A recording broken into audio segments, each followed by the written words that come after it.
9번째 시간을 우리가 맡고 있는데, 오늘의 주제 그리고 우리가 은혜 받을 말씀은 주의 지팡이와 막대기가 나를 어떻게 한다고요? 안위하시나이다. 그래서 제목은 나를 안위하시는 주님의 지팡이와 막대기, 그렇게 생각을 해보게 됩니다. 여러분, 우리 일상생활에서 지팡이 사용하고 계시죠?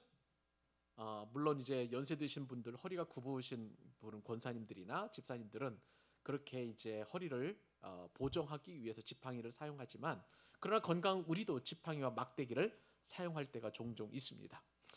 우리가 등산을 할 때 보면 등산 스틱이라는 것이 사실은 막대기예요. 그죠? 우리의 어떤 그 체중을 분산시켜서 우리가 잘 걸을 수 있도록 그렇게 사용하는 것이 바로 지팡이가 되겠습니다. 그리고 저도 예전에 시골에서 지게를 져보았는데요, 지게를 지고 일어날 때에 의지하는 것이 바로 작대기라고 하는 지팡이라고 할 수가 있을 것입니다. 자, 지팡이는 그러나 우리나라보다도 사실 목축하는 그런 지역에서 많이 사용하는 그런 작대기라고 할 수가 있겠죠. 지팡이는 특별히 양을 치는 목자가 주로 사용하는 그러한 막대기인데, 아주 유용하게 사용하기도 합니다. 때로는요, 지도자나 왕이 백성들을 지도하거나 또 가르칠 때도 이 지팡이를 사용하기도 합니다.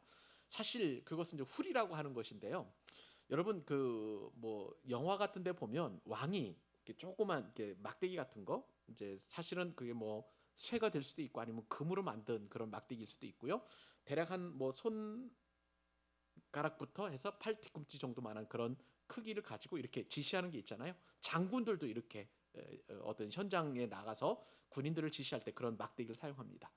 이런 것도 다양하게 다양한 종류의 그 막대기의 일종이라고 할 수가 있겠습니다. 생각보다도 여러 가지 면에서 다양하게 이렇게 막대기를 사용하고 있습니다.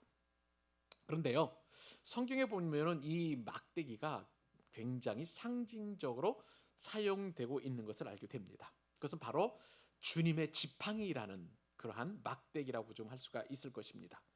오늘 다윗이 찬양으로 고백하죠. 내가 사망의 음침한 골짜기를 다닐지라도 해를 두려워하지 않을 것은 주의 지팡이와 막대기가 나를 안위하시나이다.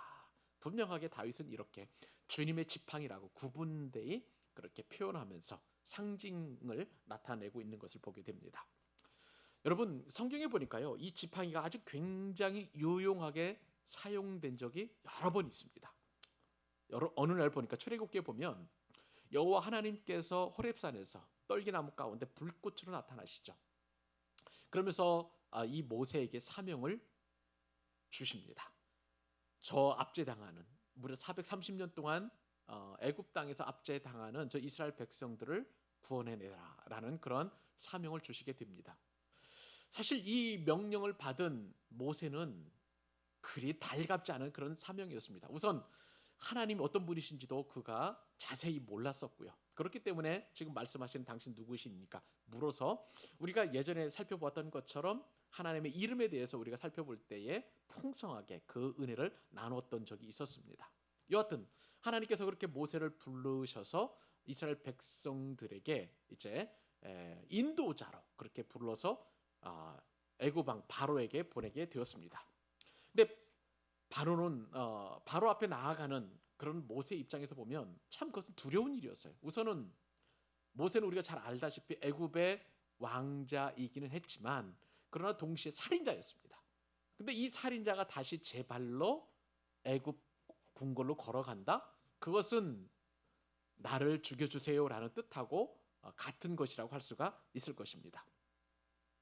그럴 때에 하나님께서 모세에게 이 지팡이를 주시죠. 내 손에 있는 것이 무엇이냐라고 그렇게 물으십니다. 그때 모세는 어떻게 대답을 하냐면 이것은 마른 지팡이입니다 라고 그렇게 하나님 앞에 대답을 합니다. 여러분, 이것이 중요한 거예요. 모세의 손에 들렸을 때는 그냥 마른 지팡이에 불과했지만, 그러나 이 지팡이가 하나님께 의탁이 되게 되면 누구의 지팡이가 되냐면 하나님의 지팡이가 되는 거예요. 주님의 지팡이가 되는 것입니다. 그래서 주님의 지팡이가 되었을 때 놀라운 기적이 일어나게 되죠. 하나님께서 모세가 든 그 지팡이를 바로 앞에서 던지라고 했습니다. 여러분, 이 마른 지팡이가 모세의 손을 떠나서 주의 지팡이가 되었을 때 바로 앞에서는 무엇이 되었을까요? 뱀이 되었죠. 그래서 뱀이 막 지나가게 되었습니다. 그런데 이러한 기적이 일어나게 되었는데 놀랍게도 애굽의 술사들도 동일한 그런 기적을 일으키게 됩니다. 그들이 가지고 있었던 지팡이를 던졌을 때 똑같이 뱀으로 변하게 되는 그런 이적이 일어나게 된 것이죠. 그런데 놀랍게 주님의 지팡이는 이가 변했던 이 뱀은 그 애굽의 술사들의 지팡이들을 삼켜버리는 그런 엄청난 일이 일어나게 되었습니다. 주님의 지팡이가 되었을 때 모세는 바로 이것이 얼마나만큼 큰 능력을 발휘하는지 그렇게 체험하게 되었던 것이죠. 그리고 모세가 다시 이 독사를 잡는 순간 그것이 또한 모세에 쥐어진 그런 지팡이가 되었던 것입니다. 자, 이러한 기적은요, 이스라엘 백성들이 모세를 통해서 맛보게 될 하나님께서 엄청나게 베푸실 그런 능력의 시작에 불과했던 것입니다. 모세는 이 사건을 통해서 이제 지팡이가 자신의 손에 들려서 이제 하나님의 손에 들려지는 하나님의 지팡이가 되었을 때 어떠한 기적을 일으키는지 분명하게 확고하게 믿음으로 갖게 되었다는 것입니다. 지팡이는요, 모세의 손에 들려진 지팡이는 가장 다루기 어려운 그 노예 근성에 찌든 이스라엘 백성들을 하나님 앞으로 인도하게 하는 그런 그 바로미터가 되고 또 지시하는 그러한 지팡이가 되었던 것입니다. 여러분, 이 지팡이가요, 모세의 것일 때는 힘이 없었습니다. 아무런 능력도 나타나지 않았습니다. 그러나 하나님의 손에 쥐어진 주님의 지팡이가 되었을 때는 큰 기적을 일으키고 심지어는 이스라엘 백성들, 출애굽한 이스라엘 백성들을 가로막았던 홍해를 가르는 엄청난 기적의 지팡이가 되었던 것입니다. 여러분, 우리가 가지고 있는 작은 미물이라 할지라도 우리에게는 그냥 미물이고 아무런 능력도 없지만 이것이 오롯이 하나님께 드려지기만 한다면 그것은 기적의 통로가 될 줄로 믿습니다. 지팡이가 상징하는 것은 바로 이런 하나님의 권세와 능력인 것입니다. 여러분, 또 이 지팡이가 엄청난 기적을 나타낼 때가 있었어요. 언제입니까? 이제 출애굽한 이스라엘 백성들이 아말렉 군대와 전투를 벌이는 그런 현장에서였습니다. 모세는요, 지팡이를 들고 저 산 높은 곳에 올라가서 두 손을 높이 들고 하나님 앞에 기도했습니다. 그럴 때에 저 광야에서 싸우는 여호수아와 이스라엘 백성들은, 군사들은 승리하게 되었던 것이죠. 근데 이 지팡이 무게가 무거워가지고 점점 내려오게 되면 이스라엘 백성들과 여호수아가 패배하는 그런 일들이 일어나게 되었습니다. 이 상황에서 120이 넘은 그 노쇠한 모세가 이 지팡이를 손에 들고 기도한다는 것은 너무나 버겁고 힘겨운 일이었어요. 그때에 모세와 함께 했던 아론과 훌이 모세의 팔을 양쪽 옆에서 지탱하고 그리고 받아주어서 모세가 손을 들고 있는 한 승리하게 되시는 그런 하나님의 기적과 승리를 또 경험하게 될 수 있었던 것입니다. 출애굽기 17장 9절 말씀에 따르면 이렇게 기록되어 있죠. 모세가 여호수아에게 이르되 우리를 향하여 사람들을 택하여 나가서 아말렉과 싸우라. 내일 내가 하나님의 지팡이를 손에 잡고 산 꼭대기에서 서리라. 모세의 지팡이는 기도하는 모세의 손에 들려졌을 때 하나님의 기적을 나타내는 엄청난 지팡이가 되었던 것을 보게 됩니다. 다윗은요, 오래전에 모세가 경험했던 그 지팡이를 떠올렸을 것입니다. 다윗은 목동이었습니다. 우리가 누누이 살펴보았던 것처럼 베들레헴 저 골짜기에서 양들을 치면서 그 목동이 그 지팡이를 가지고 양들을 지키고 또 보호하는 일에 이 지팡이를 마음껏 사용하면서 이것이 언젠가는 하나님의 손에 들려졌을 때에 모세 손에 들려진 주의 지팡이처럼 큰 기적을 나타낼 것이다. 늘 그렇게 묵상했는지도 모르겠습니다. 다윗은 오늘 찬양을 통해서 주의 지팡이와 막대기가 나를 안위하신다, 그렇게 찬송하고 있습니다. 다윗이 이렇게 고백하게 된 이유는 그가 목동 시절 경험했던 그러한 여러 가지 사건 때문에 그렇습니다. 우리가 지난 시간에 사망의 음침한 골짜기를 제가 설명하면서 마사라는 그런 이야기를 했던 적이 있었습니다. 마사는요, 점점점 위로 올라가서 초원으로 올라가면 올라가면 산꼭대기에 있는 그 초원을 마사라고 말씀드린 적이 있었습니다. 그렇게 계절마다 또 시간마다 계속 그 목초지를 찾아서 위로 산으로 올라가게 되었습니다. 그럴 때마다 목동인 다윗은 지팡이를 통해서 양들을 잘 인도하고 지도했었을 것입니다. 그런데 마사에 이르러서 양들이 굉장히 마사에 이를 때마다 양들이 위험에 처할 때가 있다는 것이죠. 그것은 무엇이냐면 양들이 이제 신선한 풀을 먹기 위해서 이제 푸른 풀밭으로 가게 될 때에 항상 그 풀밭의 밑에는 땅 속에 숨어 있는 독사가 있었다는 거예요. 그래서 독사는 이 틈을 보고 있다가 노리고 있다가 갑자기 양들이 코를 들이밀고 또 그렇게 풀을 베어 먹을 때 갑자기 나타나서 양의 코를 물곤 해서 양들이 뱀이 문 그런 독으로 인해서 죽게 되는 일들이 빈번히 일어나게 되는 거예요. 그렇기 때문에 목자는요, 그 지팡이를 가지고 이 뱀굴이나 아니면은 초지를 이렇게 톡톡톡 이렇게 테스트를 해가지고 뱀이 없는 것을 늘 확인해야만 하고, 그리고 안전한 상태에서 양들이 풀을 먹을 수 있도록 그렇게 지도를 했던 것이죠. 목동 다윗은 이렇게 양의 생명을 지키는 일에 있어서 막대기가 얼마나 중요한지를 그 누구보다도 잘 알고 있었을 것입니다. 여러분, 목동에 들려진 다윗의 손에 들려진 막대기는 바로 이처럼 양의 생명을 구하는 막대기였던 것입니다. 여러분, 성경에 보면은 이 막대기를 가지고 짐승들을 물리친 사람이 있습니다. 여러분 기억하시나요? 삼손이라는 사사. 삼손은요, 이 막대기를 가지고 곰의 머리통을 날렸고 사자의 이빨과 턱을 부숴 버렸습니다.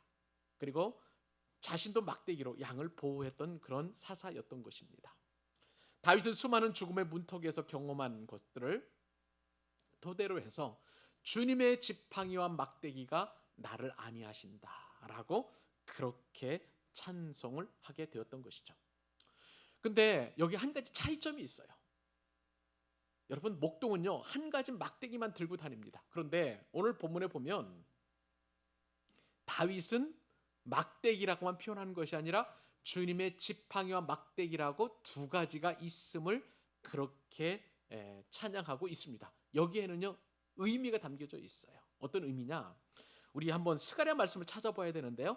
구약 성경 1322면에 있는 스가랴서 11장 7절 말씀을 찾아서 같이 한번 읽어보십시다. 스가랴서 구약 성경 1322면 스가랴서 11장 7절, 왜 주님의 막대기와 지팡이가 있어야 하는지 스가랴 선지자는 이렇게 예언을 하게 되었습니다. 우리 한 목소리로 같이 한번 읽어볼까요? 자, 시작. 내가 잡혀 죽을 양떼를 먹이니 참으로 가련한 양떼기라. 내가 막대기 둘을 취하여 하나는 은총이라 하며 하나는 연합이라 하고 양떼를 먹일세. 네, 그렇습니다. 주님의 지팡이와 막대기. 그냥 인간은요, 막대기 하나만 들고 다닙니다. 그러나 우리의 구원자이신 영원한 메시아 되신 예수 그리스도는 우리에게 참된 목자로 오실 때에 반드시 두 가지 막대기를 가지고 오는데, 하나는 막대기이고 하나는 지팡이인 거예요. 막대기와 지팡이는 사용하는 것이 다릅니다. 막대기는 아까 말씀을 드린 것처럼 독사의 굴을 찾아내어서 미리 사전적인 위험을 그렇게 제거하는 그런 용도로 사용하고, 또 지팡이는 어떤 의미를 가지고 있느냐? 양들이 낭떠러지에 떨어질 때에 그 지팡이는 구부러져 있어요, 끝이. 그래서 양들의 목을 낚아채 가지고 이렇게 끌어올립니다. 양의 생명을 구원하는 일에 있어서 굉장히 중요한 역할을 하는 것이 바로 주의 지팡이라고 할 수가 있는 거예요. 그러니까 메시아는 하나는 연합이라는 뜻으로, 하나는 은총이라는 뜻으로 이 두 가지 막대기와 작대기를 가지고 이 땅에 메시아로 오신다는 것을 다윗은 그렇게 자신의 후손으로 오실 예수 그리스도를 바라보면서 그렇게 찬양을 하나님 앞에 올려드렸던 것이죠.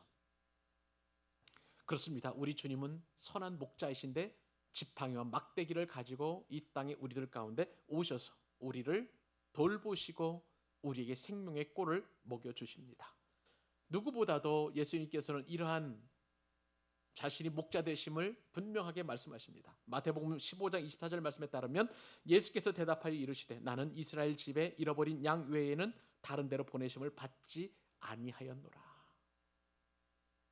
하나님께서 당신이 사랑하는 아들 독생자 예수 그리스도를 이 땅 가운데 우리를 위해서 보내주신 것은 당신을 사랑하시는 이스라엘 백성들을 구원하시기 위하여, 다른 데로는 보내심을 받지 않고 오직 택한 백성들을 구원하시고 그 위험으로부터 보호하기 위해서 이 땅에 오셨다라고 분명하게 말씀하시는 것입니다. 이것이 바로 선한 목자세요. 선한 목자는 오직 양떼가 생명이 보호되고 그리고 양떼가 푸른 풀을 먹는 것에만 관심을 집중합니다. 그러나 악한 목자는 다릅니다.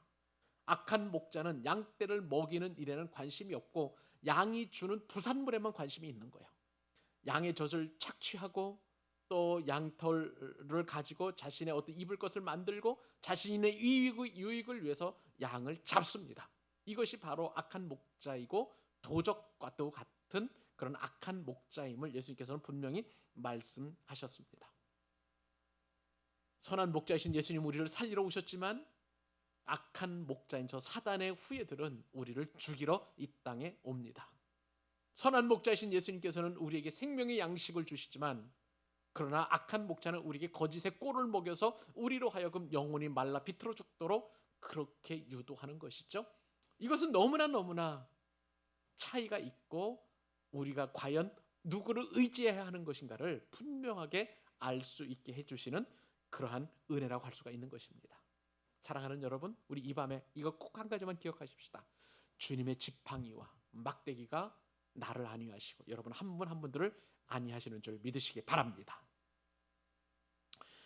자, 근데 4절 말씀에서 더 주목할 은혜가 있어요. 이것도 너무나 은혜스러운데 더 주목할 은혜는 무엇이냐면 우리가 사망의 음침한 골짜기로 다닐지라도 해를 두려워하지 않을 것은 주의 지팡이와 막대기가 나를 안위하시는데, 자, 이것은 무엇이냐? 무슨 뜻을 가지고 있느냐?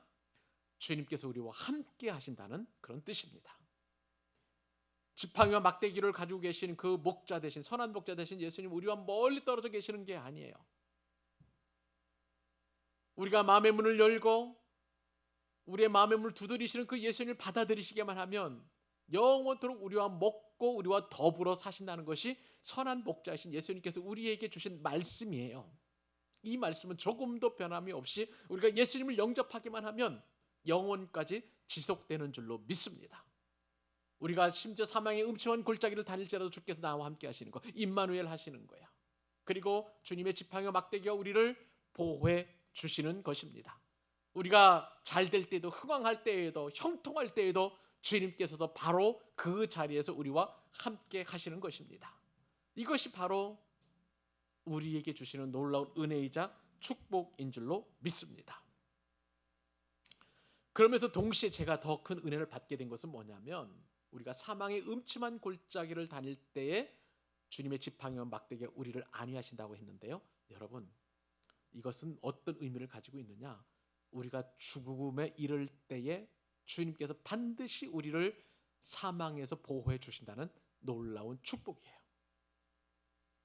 저는요, 예전에 섬기는 교회에서 수많은 장례를 치렀습니다.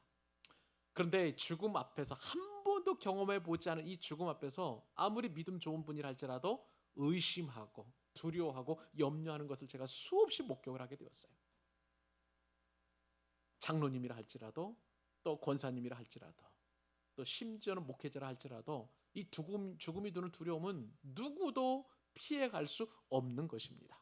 그런데 오늘 이 말씀을 보면 내가 사망의 음침한 골짜기를 다닐지라도 내가 직접 죽음에 이를지라도 주님의 지팡이와 막대기가 내 영혼을 안위하셔서 내가 눈을 감는 순간 바로 하늘나라로 우리를 옮겨주시는 줄 믿으시기 바랍니다. 엄청난 기적의 말씀이에요. 이것이 죽음에 이르렀을 때 우리는 누구나 다 두려워해요. 그런데 주님의 지팡이와 막대기가 나를 꼭 안아주셔서 마치 순간 이동하는 것처럼 그렇게 영원한 주님의 품으로 갈 수 있다는 희망이 이 말씀을 통해서 우리에게 은혜로 주시는 줄로 믿습니다.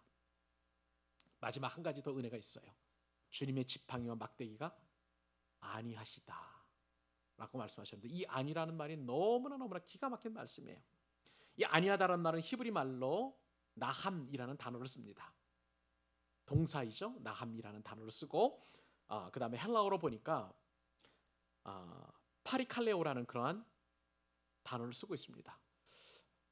나함이라는 단어보다도 이 헬라어 단어가 굉장히 우리 가운데에 은혜가 돼요.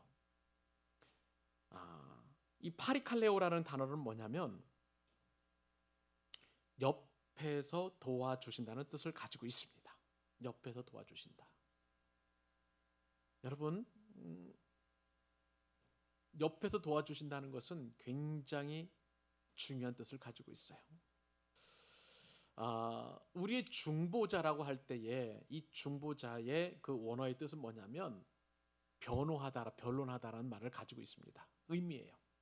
무슨 얘기냐? 내가 어려움에 처했을 때 내가 좀 이것을 변명하고 싶고 항명하고 싶고 그것은 아니다라고 진실을 말하려고 싶을 때에 어떤 데 보면 나는 기가 막히고 마음이 답답하고 그러다 보니까 막 할 말을 제대로 못하는 거예요.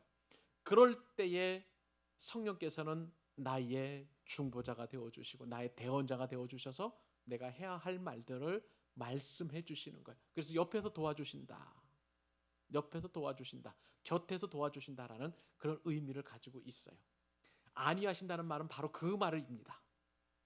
주님의 지팡이와 막대기가 나를 안위하셔서 옆에서 나를 도와주고 끝까지 나를 지켜주어서 나로 하여금 정말 이 안이라는 것은 샬롬을 말하는 것이거든요. 궁극적으로 옆에서 지켜주시고 주님의 지팡이 막대기가 나를 끝까지 지켜주시니까 나는 완벽한 샬롬으로 들어갈 수 있는 거예요. 샬롬이 평안이잖아요. 평화잖아요. 평강이잖아요. 그 상태로 들어갈 수 있다라고 다윗은 이야기한 것입니다.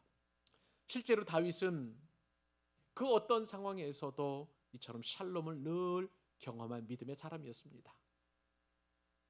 다윗의 대적이었던 사울이 그를 추격해 올 때도 주님의 지팡이와 막대기가 자신을 보호해 주시고 옆에서 지켜주셨기 때문에 샬롬을 경험했던 그런 체험자였습니다. 어디 그뿐입니까? 블레셋 군대가 쳐들어왔을 때에도 또 아말렉 족속이나 또 다른 이방 민족들이 다윗을 쳐들어왔을 때에도 다윗이 늘 승승장구하고 승리할 수 있었던 이유는 바로 주님의 지팡이와 막대기가 옆에서 지켜주셨기 때문이었던 것이죠. 심지어는 자신의 아들 압살롬으로부터 반역을 일으킨 압살롬으로 도망칠 때에도 그는 주님의 지팡이와 막대기가 자신을 안위하신다는 사실을 늘 체험했던 그런 믿음의 사람이었습니다. 여러분, 주님의 지팡이와 막대기, 그것은 주님의 임재를 상징하는 것이죠. 임재하신 주님께서는 항상 우리를 선한 목자가 되어주셔서 도와주시고 곁에서 보호해 주시는 것입니다. 우리를 떠나지 아니하신다는 것이죠. 시대가 악할수록 살아남기 위해서 더욱더 강하게 사람들은 돈을 의지하고 나를 도와줄 사람들을 의지합니다. 그러나 우리가 붙잡아야 될 것은 오늘 분명하게 우리에게 말씀해 주시는 것이죠. 주님의 지팡이인 줄로 믿습니다. 주님의 지팡이는 우리 시대에 우리 적용해 본다면 성령님을 의미합니다.